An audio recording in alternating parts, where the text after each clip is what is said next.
Well, welcome everybody to another episode of the Iowa Gravel Series Podium podcast. It's been a minute, but we are back getting some wonderful guests here on the podcast for 2025. And really, we're starting off with probably one of my favorites because he was the one who first kicked my trash in cycling in Iowa. He took me out for a ride and totally blew my doors off, but he said I had an engine which helped me out, and then I realized I will never probably have the same engine as this man, the true wonderful Jonathan Waite. We're so excited to have you, Jonathan. Thank you so much for coming back on the podcast. I think this is your third time. Is it? Yeah, if not maybe fourth, it's third. no, it's the second time one-on-one. The other time was kind of a panel discussion, so third time. Yeah. Oh, that's right. That's right. Yeah, we've done that. I feel like the panel discussion is really hard to manage. So I'm glad you're willing to come back and do a one-on-one. So if you have missed it in the past, go and find the older episodes. I'll put it in the show notes or something like that for Jonathan, because he is fantastic. A mountain of knowledge, a whole bunch of experience. I'm pretty sure my last episode had better numbers than Brian Johnson's episode by a significant margin. Whatever. So there's a little bit of a rivalry so I believe Brian lives in Omaha. So he also lives in an inferior state. Not like terribly inferior, but just a little bit less than Iowa. I think we're safe to say that, right? Yep, 100%. He lives in Nebraska. We won't hold just that against him. But Brian is a fantastic athlete in his own. He's been on the Gravel Series many times. Is this the point where I bring up his mountain bike record against yours in gravel? Well, no. He beat me 3 times this year, and I only beat him twice. And this year he beat me more this year than he had the previous 10. But I think the grand total, he and I going head to head, he's probably got like 5 wins versus my more than 5. So over the course of the career, he and I feel pretty good about it. But this year, goodness, he got me a few times, and I did not like that. But we don't need to talk about Brian Johnson. We're here. I wonder how he did it Little Sugar today. Let's see. Okay, you look at Little Sugar, and then I'm going to say a few things about Brian Johnson, really, so I can say a few things about NICA. I will say that Brian Johnson and his daughter, so if you're not familiar with NICA, it's the National Interscholastic Cycling Association. It's a junior Devo mountain biking league in there's a Nebraska league. There isn't yet an Iowa league. I would think that actually would be really fun to have. I know there's some strong Devo mountain biking leagues in Iowa that aren't part of NICA. In any case, he is a fellow NICA coach, and so Brian has my deep respect because he and his daughter is super fast and they have a good time. So that's pretty cool. How do you do it, Big or Little Sugar? I don't know. I'm not finding it. All right. Well, if you find it, we'll come back to it. Okay. Let's start off with a few things, Jonathan, for your 2024, because I went through, I don't usually do this, but I went and looked through your Strava for the year. And here's my first question to kind of maybe ground this conversation a little bit. What was your A race this year? Was it Core 4 or Gravel Worlds? Gravel Worlds was my A race. Yeah. Okay, that was your A race. So was that driving a lot of your training and what you were focusing on? Because I saw a lot of mountain biking at Manawa and Lewis and Clark, and you're still doing crits, and you're still doing Wednesday night worlds, and you're hitting all the different disciplines. So I looking up to it, I would have thought the Core 4 would have been something that you were focused on. So tell me a little bit about Gravel Worlds. So like I do a lot of things, but that's really just because I enjoy racing. So I do all the racing I can do, and typically I don't travel very far to race. And so that means I got to do whatever people are doing. So that's why I do all the different kinds. But Gravel Worlds last year, I had gotten 12th, which was an unusually good result for me, 12th in the pro field.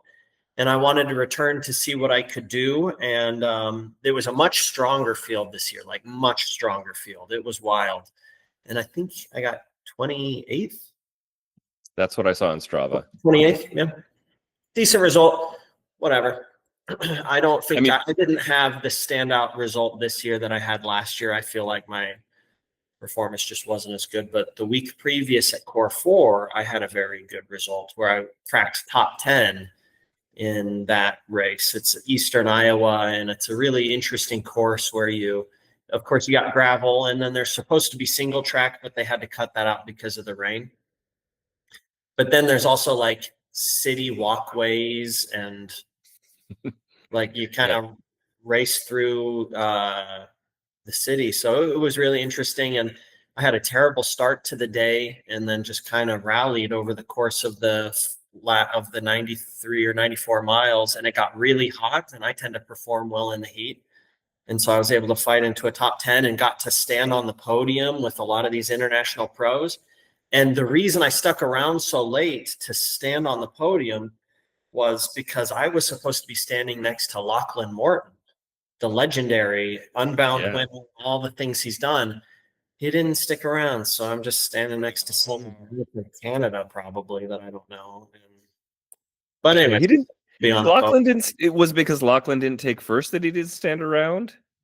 I don't know. Well, I mean, the podium was very late. Like, I remember twiddling my thumbs for like 5 hours or something, waiting to get on the podium. So maybe he just didn't feel like spending the time to stand on the podium. I think he got 7th or 8th or something. I think he got 8th. And he didn't feel like sticking around that long for a podium for 8th place. So he wasn't there. That was a disappointment, but it was still a great day at Core 4. Good event. I'd recommend, it's the biggest gravel race in Iowa, and I'd recommend everyone get out there and try it. It was really interesting. Do you think the Core 4 format is the future of cycling in the US? No. Why not? You mean like lots of different surfaces and stuff? Yeah, the multi-surface. Like you look at the Trek checkout that just went out, with its 50 mil of travel in a gravel bike sort of thing. Like, I feel like the industry would love to have us do more with that type of bike that's hybrid, kind of try and do it all, push the envelope on the tech. What do you think? I don't know. I think, my opinion, not being a great bike handler, so maybe I'm wrong, but my opinion is, if you're going to try and make your gravel bike versatile so that it's able to, for example, handle single track, the single biggest thing you can do is put mountain bike tires on your gravel bike. Yeah, that's what I saw. It looks like you had 2.2 Continental somethings that you've been running more on your gravel bike? Continental Race Kings. Yeah, you can fit those on the Giant Revolt. So the Giant Revolt is the perfect blend of snappy race bike that still has the capacity to take mountain bike tires. And I don't know. I've never ridden a suspension gravel bike. I don't think it would make me any faster, but maybe that's because I'm not really good at pushing my equipment to its limit when it comes to bike handling. But the Core 4, I think, is a really interesting event. Will it become the format that other events follow? I don't know. There were some moments where we were racing and it's on a Saturday morning and we're racing on a bike path. And I told the guys I was with, I was like, I'm not racing right now because there's old people out on a Saturday walk with their dog. And I just don't feel comfortable blasting past them at 25 miles an hour. And like, did they agree, or was that controversial as you were on the path there with them? Were there people like, well, whatever you think, see ya? No, they agreed. It felt a bit weird racing on the same trail as pedestrians, and that was only a couple of miles of the race. And over 100-mile race, making the decision to chill out so you don't run into an old person's dog, I don't think is going to win or lose you the race. But at the same time, I think that's going to be a niche unique to Core 4.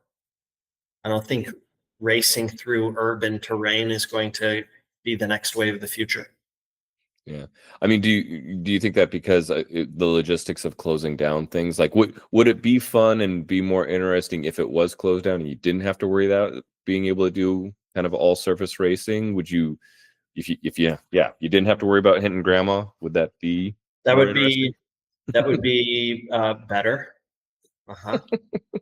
It is a challenge. Like as a race director, like you know, Core 4 I think has more. I mean, they're closer to 600, 800 people. I don't know what their numbers were this last year, but that's usually where they've been. I don't know if they've cracked 1,000 yet, but that's still a pretty good size event in Yeah, it's Iowa. big. It's big. And let me clarify, I'm not criticizing the event. You know what No, you're getting into. They make it clear you're racing through urban terrain for a small portion of this race. And you just bike racers need to be wise and, have good judgment. And that's why we judged that we shouldn't be racing on a crowded walking path. And it wasn't, for the most part, Core 4 was a very safe place to race. It was great. it was my intent was to get out to Core 4 this year, and just work life stuff didn't make that really possible. But it's the one that I definitely think would. I think it is interesting from like the future of bikes in the US, and I think it is a format that is interesting even as a race director, because the idea of being able to put a lot of different formats on it, a lot of not being restricted to a certain type of terrain, and challenging people in different ways, and just novelty for the 90% of the people that aren't racing on an event like that, where they get to go and do things. I mean, this is what I kind of did a little bit of that with Glenwood. Yeah. Probably not quite as well as Core 4. But you're the only one that in the room here. You're the only one that's actually raced Glenwood and Core 4. So I'll ask you: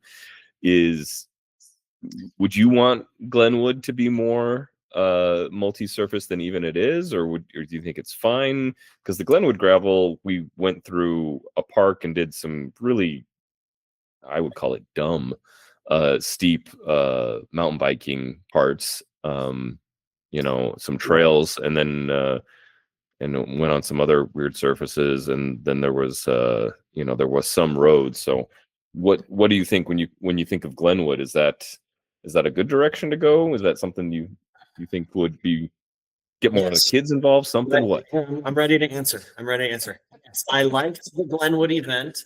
I did like the portion that was through the park, and I've watched cross country races in that park. You could expand how much time we spend in that park zipping around. There's some, I think that would be great. The challenge with we're I'm good friends with the cross country coach in Glenwood, the Peverils. They're fantastic, and they, we're not quite there yet in terms of like saying, hey, how many bikes can I run down the cross country course? But so I was trying to be respectful and not tear anything up. Bikes wouldn't tear it up. No, I wouldn't probably, but you'd be fine. Yeah, it was fun. I like that part of the course. What'd you feel about the hooligans? Funny. You might have to fill in the blanks on what that is in case someone doesn't know what we're talking about. So periodically I'd be riding, and then there'd be a batch of kids at the side of the road squirting me with super soakers. That was funny. There was one dude in particular that was really said it was one of his favorite things to do was squirt you with a squirt gun. It was a Johnson kid, I believe. No memory? No, I don't know who that is. Don't know. Can I give a little color to that so that for our audience at home, okay, I'll tell my side of it, and you can deny all of this if you want. There's a mutual friend that we have in Iowa. His name's he's a young guy. His dad's Jay Johnson. His son is Ethan Johnson. And for a short while, I believe Ethan Johnson and your daughter Olivia hung out a little bit. Oh yes, I guess I do remember that young man. Yeah, I remember him. I will say that I directed the hooligans to not shoot any racers in the face. I don't know if Ethan kept that rule. I don't recall. I would have been happy to have gotten water on my face. Anywhere is fine. Well, I remember I was riding hard and getting hot. So Oh, good, good. I had totally forgotten about that now that you mention it. Interesting. It was for Glenwood this year. I really wanted to bring a hometown feel to the race. I don't know if I accomplished that goal, but the idea with the hooligans was kind of fun because we had an opportunity to recruit some of these younger people in the county and everything, and we donated to the cross country team, and we donated to the NICA team that's here in Mills County. And so thank you for being a good sport with that and participating and letting us do some silly stuff to see if we can just encourage some donations and have a little fun and hopefully have some of these young people see some really excellent racers like yourself and others out having fun on those roads and going super fast.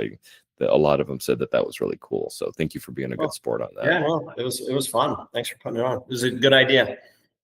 Thanks. All right. So Core 4 and Gravel Worlds were a week apart, but Gravel Worlds was the A race. So maybe let's go back to Gravel Worlds real quick, because you said 28th, but I believe probably the big deal was that you beat Brian Johnson. He started playing games, so I said, okay, road strategy is I'm going to sit on your wheel and we see who wins the sprint, and I got the sprint. So yeah, he and I rode together. I got through the mud pit pretty unscathed. I was probably 20th place coming out of the first mud pit, and I was actually on the eventual winner's Matt Beer's wheel, and he is not human. It was wild. We take a turn out of the mud pit. I'm like, great, I'm going to just sit on Matt Beer's wheel. This is like 20 miles in. I'm still fresh. I'm going to sit on his wheel, and he's just going to tow me back into this race. And he leans forward and he just starts putting out probably 500 watts. And I can't do that. So for the next 60 miles, I just kind of tried to find a group, but there was a whole lot of pros who hadn't gotten through the mud very well, who were coming past me, and I couldn't quite find anyone that matched very well. So it took me about 80 miles to find a group that came rolling up behind me, which had Brian Johnson in it. And we rode with that group for a while until probably 130 miles. And then that group got broken up, and 3 of us made it to the finish out of that group together. And I came down to a sprint finish, and Brian Johnson had been attacking me for the prior 10 miles. And so I refused to pull through, and I just sat on his wheel, which is the way it works. If you don't want to sprint, I mean, all he could do is go slower. Work with the person, or if you give them a reason not to work with them, make sure you drop them. And he didn't drop me, so I sprinted past him in the end. It's not the American way; it's the Belgium way to race. So tell me a little bit more about the mud. Like, were you running those wider mountain bike tires on Gravel Worlds, or what was it that got you through the mud faster than some of the pros that just maybe are just not doing that stuff as much? My tire choice for Gravel Worlds was 45 millimeter Terra Speeds, Continental Terra Speeds, black chili compound, which those tires just won the UCI Gravel World Championship under Florian Vermeer. So I'm sure everyone saw that. The first thing everyone did was scroll in and say, what tire was he rolling? Continental Terra Speeds, everyone. Right, so right. That's what I had on. I was not rolling mountain bike tires. I have opinions about mountain bike tires. They're good under certain circumstances, but the gravel around Lincoln, I don't think you need mountain bike tires. It's my opinion. It's sandy, but it's not. Yeah, it's not probably the best for that. So you pretty much chalk it up to the tires and not that the, I got the through line? the mud. Oh, it's tire clearance. Being able to get through mud well. The mud around here, it's not traction. It's tire clearance. Mm-hmm. That's all it is. And so if you're rolling really, really fat tires on a muddy day, you're going to feel bad about that. Or if you have one of these bikes, can you believe there are gravel bikes that only have 45 millimeter capacity? Can you believe that? I mean, I think mine, I put 45s on mine, and I have just enough clearance on it. What's did you? I generally do okay, but I'm also not trying to like race through mud most of the time. Is this is on the Giant, the TCX? Giant Revolt. Oh, the Revolt, the Yeah. Revolt. What does the Revolt clear? I think the officials may be 54, but I think my Continental Race Kings are 57. I might be wrong about those numbers, but I comfortably get my Race Kings on there. I feel 2.2. like I feel like I've chosen not to have something that wide purely out of aesthetic reasons. And I'm like, oh, the fork looks weird when you can clear 50, 55s on the front. It just looks dumb, which is not a good reason to pick what your frame setup is and everything. I think you've got a better reason than I do, but that's that's the only reason why I don't worry about it too much, because I'm like, I don't know if I want something that wide. The all right, so mud, and then you mentioned Matt Beers and some of those pros. It was and, insane you know, how just easily he just accelerated away from me. What? I couldn't stand his slipstream? It was crazy. Those guys are so fast. They make me, you know what they make me feel like? They make me feel like a 40-year-old accountant with a daughter in college and 3 boys still at home. They made you feel your age. Yeah, Matt Beers, he's sub 30, isn't he? Like, he's not that old. I don't know. I'll have to go look it up. That is hard. So let's talk about that maybe for a little bit with age. How has it been? I feel like as I was looking back through your Strava, there were a lot of comments about how 40-year-old Jonathan is beating 35-year-old Jonathan or 37-year-old Jonathan or everything. Do you feel like is it the lifting heavy helping your back or your ego, or is it actually a time machine sending you back in time?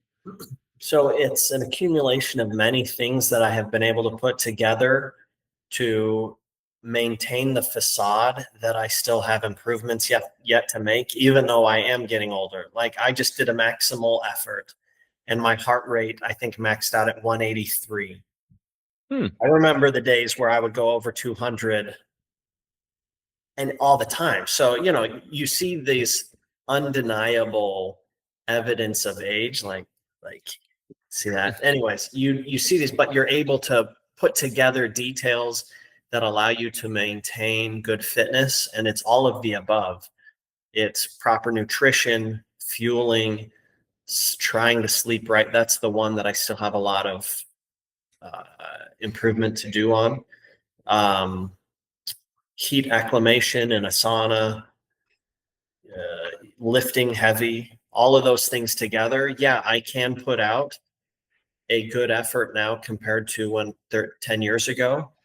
Now, if I'd been doing all of those things 10 years ago, I would have been better than I am now. But 10 years ago, I just go and ride and eat a Rice Krispie treat 2 hours in and think that was nutrition. And so let's start with nutrition. What has changed with nutrition with this year? Like, how are you thinking about it differently? The carbohydrate revolution. So you are carb doping. I'm carbing. Yeah. How many grams of carbs in a race situation are you consistently striving for an hour? 120. 120. That's a lot. That is a lot. I think anything over 100, people are like, you're doing what is your gut feeling as you're pushing into this more and more carbs? Are you able? It feels great. I worry about the long-term impact of fueling that way. And I won't touch the stuff in the wintertime, but here's my recipe. Okay. Here, I'm going to give everyone my recipe, because you can go spend $4 a bottle on Martin, or you can do the following. Get on bulkfoods.com. Are you mixing your own maltodextrin? Bulkfoods.com and buy maltodextrin. See, I have it sitting right here. I always have it nearby. Just so what's your I mean, if you're okay, so the maltodextrin is essentially the carb, and so anything else that you're Well, putting no, it's not. It's not. It's not just maltodextrin. Also on bulkfoods.com, buy yourself some fructose. fructose. Yeah. Okay. Okay, 44 grams. This is per serving. 500 milliliters of water, not 400, not 600.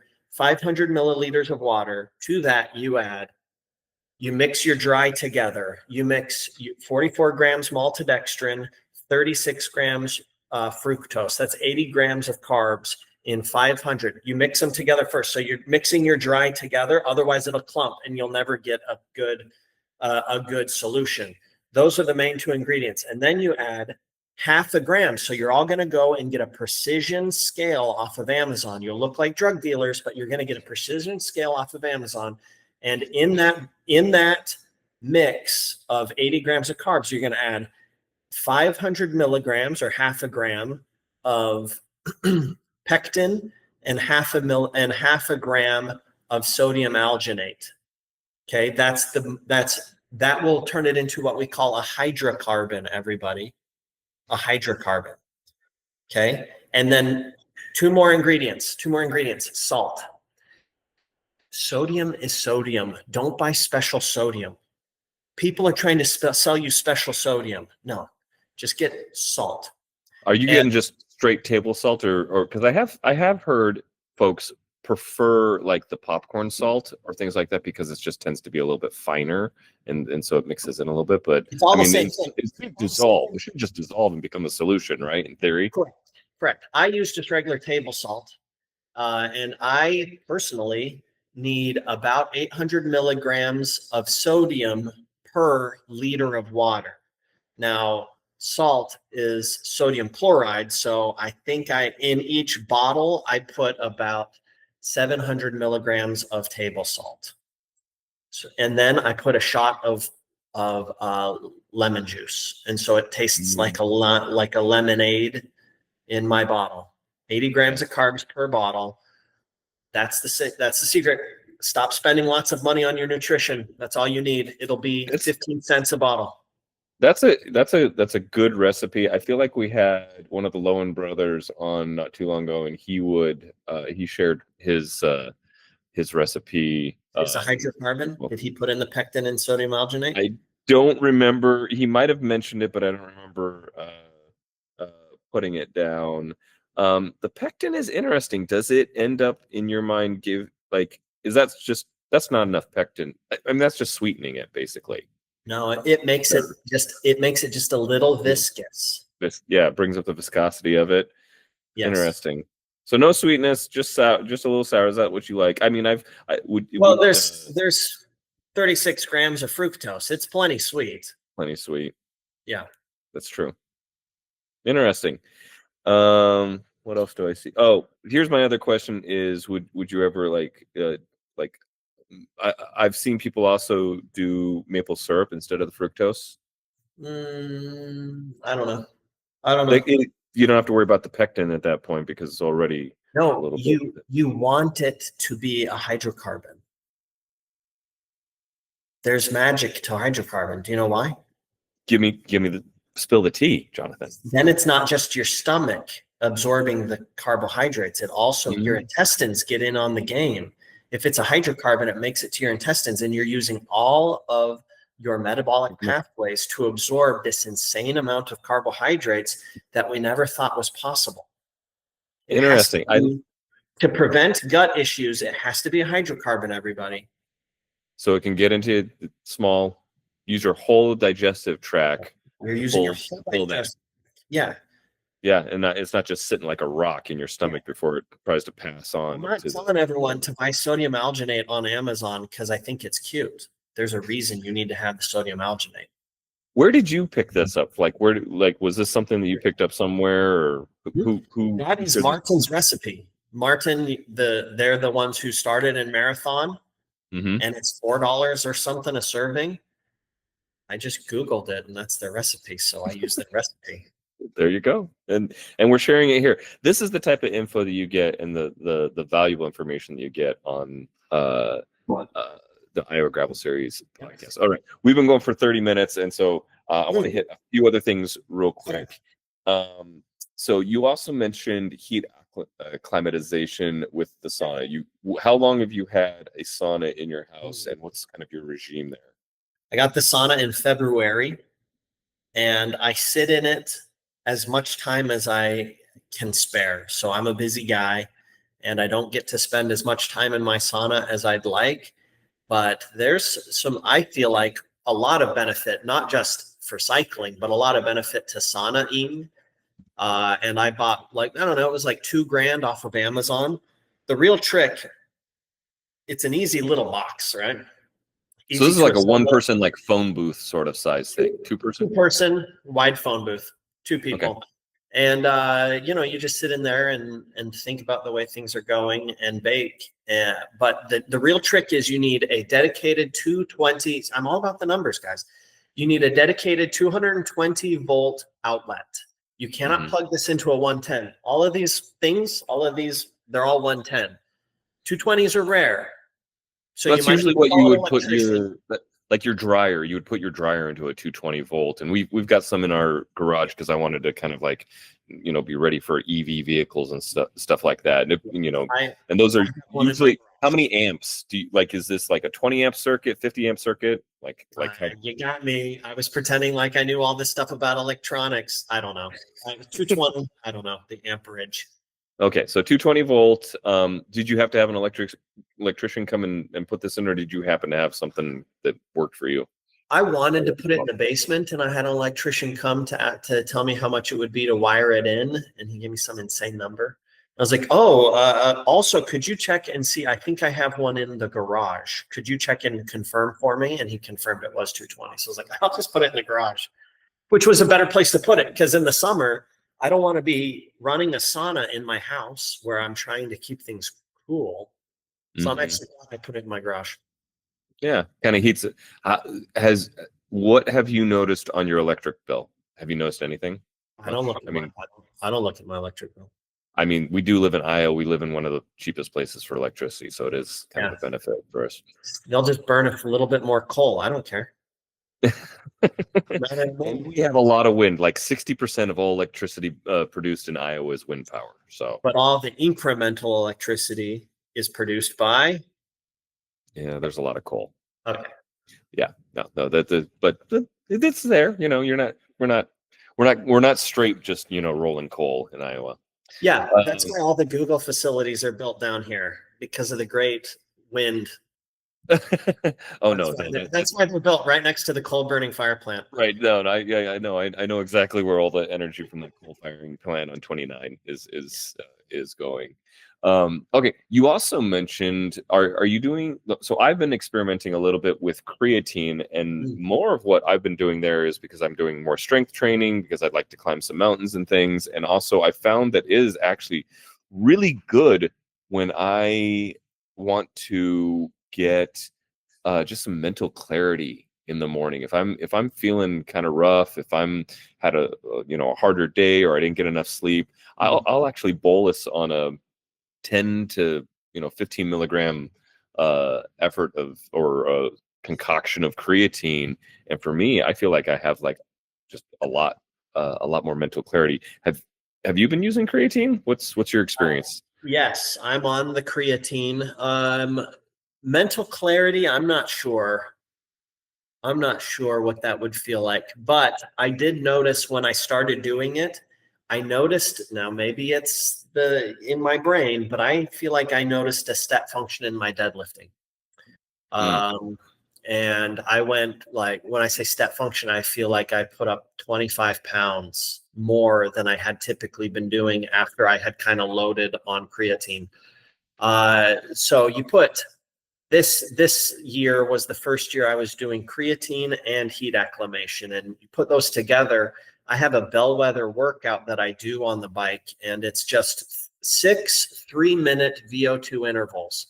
And in my mind, I try and hit 400 watts or more for each of those 3 minutes with 3 minutes in between. It's a very simple workout. mhm. And I typically struggle to meet that goal until like later in the summer. Well, after a couple months of heat acclimation and a couple months of creatine and just kind of good training, I was able to hit those targets in that bellwether workout in May, which just blew my mind. I was expecting to hit it for the first 4 and then start to deteriorate, and it just didn't happen. So I feel like some of those peripheral things that are making a difference at the margins in my training and performance. Do you feel like it's plateaued, or do you feel like there's still maybe growth there now that you kind of go into the off season and have more recovery? Do you think that they'll grow or increase, or are you more interested in sustaining those numbers? Like, what's kind of like your goal as you continue with this procedure? I'd like to get stronger next year versus this year. I'm wondering what I'm going to do to get there. Last year at this time, I was thinking creatine and saunas, and I did those. The only thing that I really know I have left is the thing that's been staring me in the face for years, which is getting enough sleep. So what's keeping you from sleeping? Huh? What's keeping you from sleeping? I know one thing. I'm not able to fall asleep. I can't fall asleep. Like, really bad. One of the reasons, I have a theory about why, when core 4, I had a great day out, but I had a very bad start to my day where I got dropped in the first 6 miles from the front group. There were still 30 people in the front group when I got spit out the back. And I think it's because the night before I've been experimenting with abusing sleeping pills. Because the night before a race, I'll often toss and turn until 3 a.m. in the morning. And so this season, I've been trying a little Unisom. And though I fall asleep, am I still trying to get it out of my system while I'm trying to do 450 watts to stay in the group? So I don't know. I got to find the right combination of being able to fall asleep and not still feel sluggish from the downers I was taking. So I can't fall asleep, and I got to crack that code. I don't know if this will crack your code, but I will tell you something that I've done lately. So we are both members of the Church of Jesus Christ of Latter-day Saints. We're active. We are card-carrying members. We love our church. We love Jesus Christ. That's something that's how Jonathan and I met, was through church. One of the things that is part of being a member of the Church of Jesus Christ of Latter-day Saints is that you keep the word of wisdom that maintains that you do not drink alcohol or tea, or you try very hard to make sure that you are doing everything to kind of keep your body as functioning really, really well.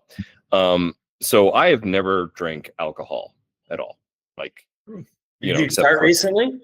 Because I got the feeling some barbiturates would help me out on this one. So I will say, and I've talked about this with a few people in in personal conversations. It feels a little weird to say it on a podcast and everything. I have really started to enjoy athletic brewing. Have you ever had one of those? No. So athletic brewing is it's a near beer. It's a fake beer. It's got supposedly less than 0.5% alcohol content. It's a hops and barley drink. Exactly. And so I really like the IPAs because I do I actually like the IPAs and the stouts, which are thick, darker barleys, and the IPAs are very hoppy. I love hop water. I after 45 years of drinking sodas and stuff, I'm I just don't want anything sweet anymore to enjoy a drink. And so I've started having those on occasion. And here's the deal, because I have never drank anything ever in my life, and I don't know how much of this is just I don't know what it is. And I don't think I'm drinking beer, but maybe I am, because if I have just one can at 8 o'clock, 8:30, 9 o'clock, I get very sleepy very fast. This is very dangerous to be saying on a podcast. It is very. That's interesting. Athletic brew. That's what it's called. Yeah, athletic brew. This feels even weirder to say on a podcast between two Mormons is, hey, let me know if you want one, and I will hook you up and you can try it. I don't know if it'll work for you, but I know that for me, I'm very, very sensitive to caffeine. It doesn't take much caffeine for me to, be up all night. I'm like a 45 milligram sort of guy where it's like, yep, I'm going to be up forever. And so I think, I don't know how much of it's in my head and how much of it's like actually the minuscule amount of alcohol content that might be in these athletic brews, but yeah, take it for what you want. There's no way it's that alcohol. There's more alcohol in vanilla ice cream because vanilla is a bourbon with vanilla beans. You know what I mean? Like, there's no way it's the alcohol content. Maybe there's something else that's just kind of mellowing you out. That's interesting. Yeah, I don't know what it is. Okay, so now that I've like risked my Temple Recommend getting revoked at my next interview, I think you're all right. I think I'm all right too. The way the questions are, I feel good about it. I think it'll all work out. Let's see what I had left in my questions. Okay, here's my last question before we kind of like start wrapping this up. What for an alternate outside of Iowa, Nebraska training place? Where would your happy place be more in Ohio or in Utah? And tell me why. Not Utah. Certainly nowhere near the Wasatch Front. Oh, that place is the worst place to ride a bike. Are you only saying that because I grew up in Orem? I thought no, you really don't.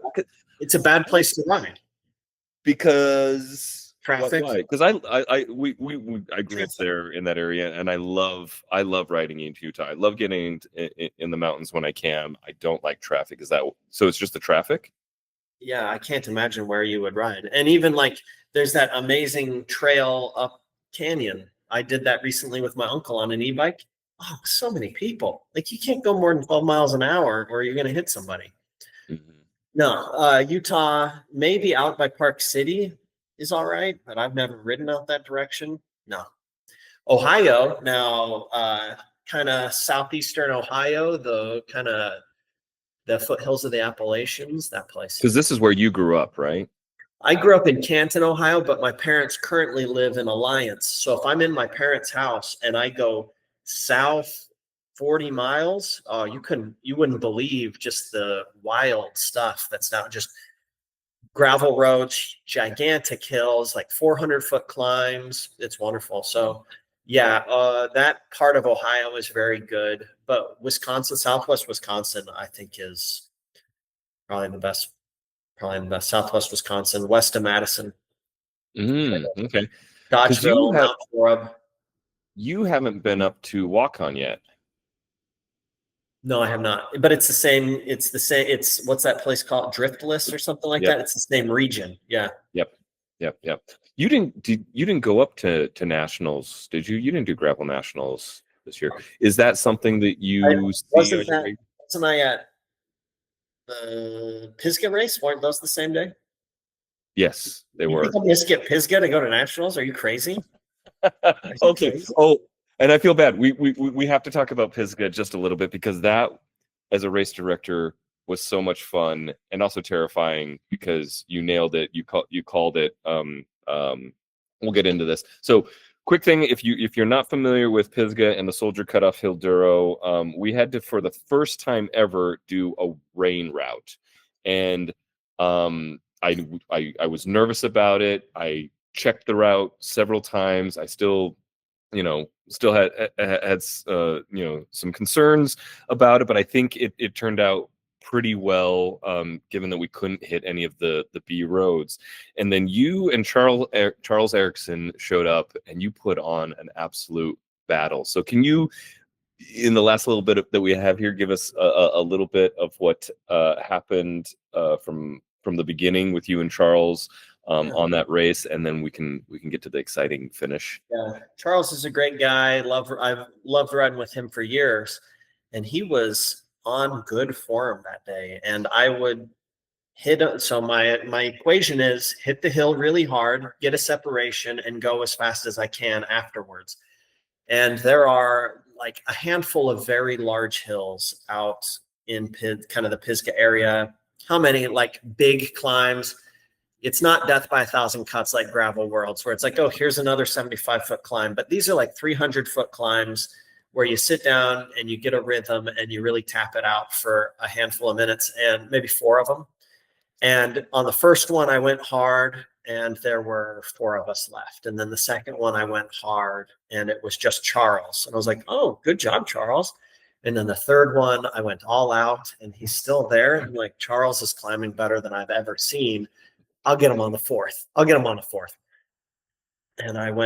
And I did everything I could on that 4th climb and I could not break Charles. And then, so I started thinking about, what do I want to do on the finale? How do I beat him in a sprint? And taking the last turn, I almost slid out. So I lost a lot of time on the last turn and he pulled up next to me. And is this the last turn, like as you're going the last past turn into the park? Into the park. So this is the last turn. You've gone past, you're kind of going past the ball field, basically. Yeah. You're heading what would this be like? Due west into the park. Yeah. And it was just a drag race into the park. And was he just sitting on your wheel, or you weren't taking pulls? Was Charles just sitting on your wheel the whole time? No, he was taking pulls. Okay. Very much unlike me. If I were in his situation, I'd be like, try and break me, dude. Try and break me. But no, he was taking, we were 50-50 mostly, unless it was a climb and I was trying to break him. He was working with me. We went over 20 miles an hour average. You don't get that if somebody's sitting in. So yeah. No. So you come in, the way it's set up, the finish line is basically kind of an extra line into the park. So it's kind of a natural curve to it. And you guys came across the line just ripping. I didn't look at your numbers, but like what was your final speed coming in? Did you see what the speed was on the sprint coming in? No, it was a short distance. We had to accelerate out of that last turn. We were probably going 24. We weren't like going 35 miles an hour or anything, but probably 24 miles an hour. Yeah, but it's flat, and there were we're just standing around. Like the 50K people had come in, and we weren't really ready for the 100Ks to come in. I think I was estimating another 5 minutes before people came in, but it's a shorter course than usual. It's less, it had no B roads on it. So I didn't really know how people were going to come in. And then all of a sudden I see, thank goodness, Charles and Jonathan coming in, but I had 0 time to say anything or do anything because you guys come ripping in, you both cross the finish line, and we're just like, what happened? Because you were just neck and neck, and it was so much fun. You guys go ripping across the grass, and we're all just standing around and we're like, okay, who won? So when you cross that finish line with Charles, in your heart of hearts, what did you think before we got to the timing and everything? What do you think actually happened? Like honestly, what did you think really happened? You really believed you got him. The finish line wasn't exactly perpendicular on the road. It was a little bit closer to the right-hand side, and I noticed that coming in. And I always think, what do I need to know about a sprint, just in case I have to sprint? And I knew if I'm sprinting, finish on the right-hand side. He chose the left-hand side. I chose the right-hand side. I knew I thought I got him, but I was open to the timing chip saying otherwise because it was freaking close. It was freaking close. It was so close that, and I have it set up so that the timings come right up on a screen, but they only go to the second. So they both come up, and it shows Jonathan first and Charles seconds, but their time is exactly the same. And I'm like, okay, what is this? Like how close is this? Like, what do we have? So I dig into my timing machine, logs and everything, because I'm only showing to the second. And so I look at their times, and the 1/10 of a second is exactly the same, 0.6. I'm like, okay, increase the decimals. And I bump it up to the 100th of a second, and it showed Jonathan beating Charles by 400ths of a second, and thankfully so, because it does track to the 1,000th of a second, but you guys were exactly the same there. Like it was just faster than a blink of an eye, and it does have me thinking. If you guys are going to race like that in the future, I'm going to have to put the RFID chips on the front instead of the back. Yeah, do you feel like that would actually matter? I'll try and not let it come down to a sprint finish in the future. Well, I mean, that's up to Charles. I think it's up to whoever you're with, right? Yeah. That was a lot of fun. Like that, like coming in, that was probably that was a moment that I will remember for a very long time. That was really, really fun as a race director to see that, and to be glad, frankly, that I had equipment around that could handle that. And you two were gentlemen enough to be like, "Yep, okay, that's what it said. That's the time. There we go." So Charles was a very good sport. You were very gracious. Well, it's a good thing that it wasn't the other way around. If it was the other way around, I would not have been gracious. You're like, no interview for you, Chris McQueen. I'd have been screaming, throwing things around. Yeah. It would have been really bad. It would have been really bad if I'd had to be the mature one. Would you have broken out a Trump impression or not? Fake results. It rigged since the beginning. Fake. Big gravel. Unbelievable. And I won by a mile. It's been fun. I've been the neutral start on a few races this year, and it's been fun to listen to you. I think it was you and Charles on Glenwood, and then you again, Charles, and a few other folks on Pisgah, and get to hear I don't usually get to hang out with the front guys, so that's about as close as I get, and it's been fun to hear you guys. I'm glad you guys are having fun. That honestly like fills my heart to make sure that folks are having a good fun on these races and things. So. I did 3 events. I did 3 of your events this year. All 3 of them blast. Had a great time at all 3 of them. Thank you. I appreciate that. Yeah, Silver City, you took first place. Let's see, which one's the most fun? Ooh. Glenwood. Why is Glenwood this fun? I liked the course the best. Yeah. I liked the course at Glenwood the best. What I mean, because that's I added the mountain bikey trail kind of stuff that helped. Down. Then the hooligans through town, like through stoplights. Like I really sweated that. Like I did not want to send you guys through town, but was that the front? We just neutralized in the front group because we did that big climb, and then whoever was in the front group at the end of the climb, we all just agreed like we're not going to race through town. We'll race once we get in the park again. Yeah, thank you. Appreciate that. What did you think going through Pacific Junction at the end, kind of like the different end and coming back on Deacon and everything? Because the rest of it is kind of similar. We took Raleigh up, and then I had you keep going up Pease as well. So you kind of had to keep climbing up a little bit more from there.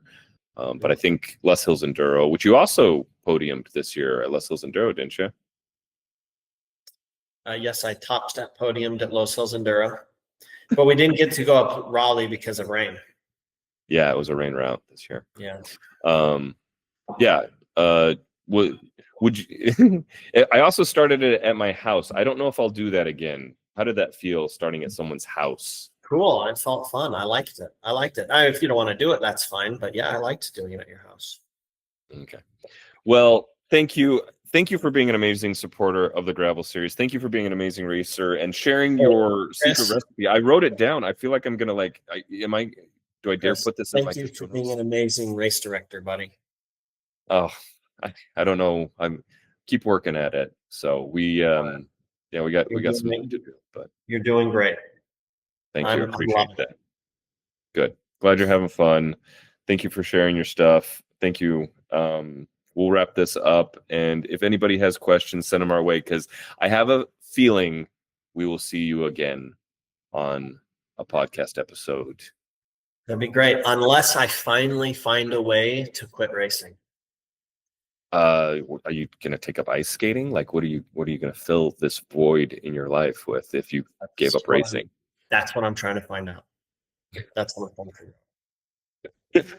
Well, maybe, your daughter is at BYU, so maybe it'll be grandkids. Could be. Wouldn't that be funny to stand on a podium with a grandchild? Is the grandchild if she's the like same in age the that my wife was when my wife had her? I'll be 45. 5 years from now, I'll be 45 with a grandkid. You It's think not so? very, yeah, that's not very long. I don't know. I hope it's not too long. What's the point, right? What's the point? That is the point. It is. It's pretty cool. All right, Jonathan, have a fantastic evening. I'm glad you got your sauna in. Go grab a Athletic Brewing near beer and see if you can get to sleep. All right, sounds good. Thanks, Chris. All right, have a good night. See ya.